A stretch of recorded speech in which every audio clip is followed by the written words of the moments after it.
4 वाजलेले आहेत आणि ह्यांची फिरायची टाइम झालेली आहे. आणि रोज 4 वाजता ह्यांना नाही फिरविलं की जमतच नाही. 4 वाजले की खूप गर्दा करतात. कारण माणसाला जसं फिरू वाटतं तसं आपल्या हात घरी ठेवलेल्या प्राण्यांना जनावराला पण फिरू वाटतं.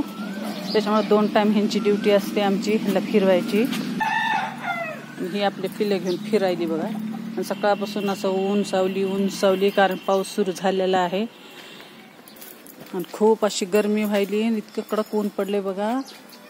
आणि आता थोडंसं ह्यांना फिरवावं म्हणलं, मग चहा करून पिणार आहे मी. अजून भांडी 4 वाजताची घासायची राहिलेली आहेत. पाऊस आला की मग फिरवणं होत नाही ह्यांना, म्हणून आणलेलं आहे मी बाहेर. आणि सीताफळाला बघा अशा कळ्या सुरू झालेल्या आहेत एकच पाऊस पडल्यानं. मस्त छोट्या छोट्या भरपूर अशा कळ्या लागलेल्या आहेत. आणि इंचुकाडा पण खूप निघायला आहे.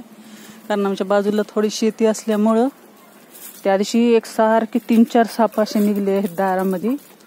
त्याच्यानं जपून फिरवावं लागतं. पण त्यांना 2 टाइम फिरविलं नाही तर खूपच गर्दा करते. तर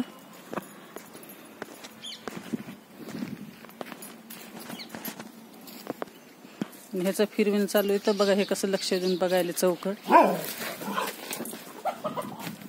आता ह्याला बांधले की ह्याची आहे फिरवायची बारी. आता मी ह्या मोठ्याला फिरविणार आहे. बारक्याला फिरविलं तर बारकं इतकं गर्दा करतं ह्या मोठ्याला फिरविताना. पण मोठं काही म्हणत नाही, खूप शांत आहे आमचा आलू. आणि हे आहेत शेजारच्या कोंबड्या. आमची एकच आहे बघा ती पिल्लेवाली. ह्या सगळ्या बाजूच्या आहेत. आणि सगळं उकरून धिंगाणा करून टाकतात. रोज सकाळी उठले की झाडायला करायलाच 1-2 घंटे जातात. आणि इकडं शेत सगळं नांगरून पेरण्या झालेल्या आहेत बघा. आणि आज पावसाचा भरपूर असा आकार आहे.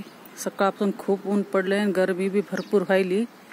रात्री कंपल्सरी पाऊस हा येणारच.